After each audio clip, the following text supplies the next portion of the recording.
ప్రతి ఉదయం దేవుని వాగ్దానం అనే కార్యక్రమానికి ప్రేమతో మిమ్మల్ని ఆహ్వానిస్తుంటున్నా. ఈ ఉదయకాల సమయంలో దేవుడు మన కొరకు ఏర్పాటు చేసినటువంటి వాక్యభాగము అపోస్తలుడైన పౌలు హెబ్రీయులకు రాసినటువంటి పత్రిక 12వ అధ్యాయము 14వ వచనాన్ని ధ్యానించుకుందాం. అపోస్తలుడైన పౌలు హెబ్రీయులకు రాసినటువంటి పత్రిక 12వ అధ్యాయము 14వ వచనాన్ని ధ్యానించుకుందాం. అందరితోనూ సమాధానమును పరిశుద్ధతయు కలిగి ఉండుటకు ప్రయత్నించుడి. క్రీస్తునందు ప్రేమైన దేవుని బిడ్డలారా, ఈ ఉదయకాల సమయంలో పరిశుద్ధాత్మ దేవుడు మనకిస్తున్నటువంటి వాగ్దానము అందరితోనూ సమాధానమును పరిశుద్ధతయు కలిగి ఉండుటకు ప్రయత్నించుడి. ఈ యొక్క వాగ్దానాన్ని మన జీవితాలకును మన కుటుంబాలకును దేవుడు ఆశీర్వాదకరముగా మార్చునుగాక. ఈ యొక్క మాటల్లోని అంతరార్థాన్ని ఆత్మీయ సత్యాలను మనం గ్రహించినట్లయితే అపోస్తలుడైన పౌలు హెబ్రీలో ఉన్నటువంటి సంఘానికి విశ్వాసులకి ఈ యొక్క పత్రికను రాస్తూ ఈ యొక్క మాటలను మాట్లాడుతూ ఉంటున్నాడు. ఈ మాటల్లో రెండు ప్రాముఖ్యమైనటువంటి మాటలను మనం గమనించినట్లయితే సమాధానమును మరియు పరిశుద్ధతయు. ఈ రెండు మాటలు చాలా ప్రాముఖ్యమైనటువంటి మాటలుగా ఉంటున్నాయి. ఎందుకనగా సంఘములో సమాధానం లేనటువంటి పరిస్థితి, మరి పరిశుద్ధత లేనటువంటి పరిస్థితి, ఆ పరిస్థితులను బట్టి అపోస్తలుడైన పౌలు వారికి ఒక హెచ్చరికగా ఇస్తూ ఉంటున్నాడు. ఒక సంజాయిషి, ఒక హెచ్చరికను వారికి ఇస్తుంటున్నాడు. అంత మాత్రమే కాదు, పరిశుద్ధత లేకుండా ఎవడును ప్రభువును చూడడు అని ఒక సందేశాన్ని ఆ యొక్క విశ్వాసులకి, సంఘానికి ఇస్తూ ఉంటున్నాడు. అవును ప్రియులారా, సమాధానం లేనటువంటి సంఘాలు, పరిశుద్ధత లేనటువంటి సంఘాలు నేటి దినాల్లో అనేకములుగా మనం చూస్తూ ఉంటున్నాం.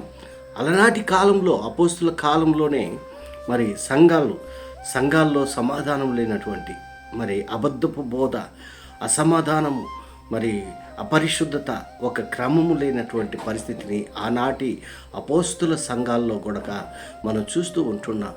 ఎందుకనగా మరి పౌలు ఈ సంఘాన్ని మరి స్థాపించినటువంటి సందర్భంలో మరి అక్కడ ఉన్నటువంటి పరిస్థితులు ఏ రీతిగా ఉంటున్నాయి, ఆ సంఘములో ఎలాంటి పరిస్థితులు ఉంటున్నాయి అనేది మనం గ్రహించినట్లయితే స్పష్టంగా ఆ యొక్క చరిత్రను బట్టి మనం అర్థం చేసుకోం. కొంతమంది క్రైస్తవులు తమ విశ్వాసాన్ని విడిచిపెట్టడానికి సిద్ధమైనటువంటి తరుణంలో పౌలు ఈ యొక్క పత్రికను రాస్తూ ఉంటున్నాడు. మరి వారి యొక్క విశ్వాసాన్ని బలపరుస్తూ యేసుక్రీస్తు యొక్క మహత్తును, ఆధిపత్యాన్ని, అధికారాన్ని ఈ యొక్క పత్రికలో ప్రస్తావిస్తూ ఉంటున్నాడు. ప్రవక్తల కంటే, దేవదూతల కంటే, మోషే కంటే క్రీస్తు ఉన్నతుడని, ఆయన నిత్యుడైన ప్రధాన యాజకుడని అపోస్తలుడైన పౌలు ప్రస్తావిస్తూ ఉంటున్నాడు. ఈ యొక్క పత్రికలో మరి ఎన్ని అంశాలు ఇమిడి ఉంటున్నాయి.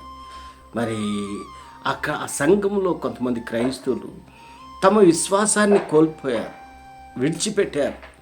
అటువంటి సందర్భంలో వారిని ఉత్తేజపరుస్తూ, వారిని ప్రోత్సహిస్తూ ఈ మాటలను, ఈ పత్రికను రచిస్తూ ఉంటున్నాడు. అంత మాత్రమే కాదు, వారి యొక్క విశ్వాసాన్ని బలపరుస్తూ మరి యేసుకు దగ్గరగా జీవించాలని, ఆయన మరి ప్రవక్తల కంటేను, మోషే కంటేను, దేవదూతల కంటేను ఉన్నతమైనటువంటి వాడని, నిత్యమైనటువంటి ప్రధాన యాజకుడని అపోస్తలుడైన పౌలు విశ్వసిస్తూ వారికి హెచ్చరికలు చేస్తూ ఉంటున్నాడు. మరి అంత మాత్రమే కాదు, కానీ సమాధానం లేనటువంటి పరిస్థితి ఆ సంఘములో ఉంటున్నది. ఎందుకనగా అబద్ధపు బోధ, ఆధిపత్య పోరు, ఇలాంటివి ఆ సంఘములో ఇమిడి ఉంటున్నాయి. అందుకే వారిని ప్రోత్సాహపరుస్తూ ఈ యొక్క పత్రికలు రాస్తూ, క్రీస్తునందు ప్రియమైన దేవుని బిడ్డలారా, నేటి దినాల్లో కూడా అనేక సంఘాల్లో మరి ఇలాంటి పరిస్థితులే ఉంటున్నాయి. సంఘంలో ఆధిపత్యం, మరి నేను గొప్ప, నేను ఉన్నతమైనటువంటి స్థానంలో ఉండాలా, నేను ప్రెసిడెంట్ స్థానంలో ఉండాలా, నేను డీకన్గా ఉండాలా అన్నటువంటి అభిప్రాయాలు ప్రజల్లో ఉంటున్నాయి. ఏదేమైనప్పటికీ మరి ఇంకొక మాటను మనం కింద భాగంలో చూసినట్లయితే, పరిశుద్ధత లేకుండా మరి ఎవడును ప్రభువును చూడను.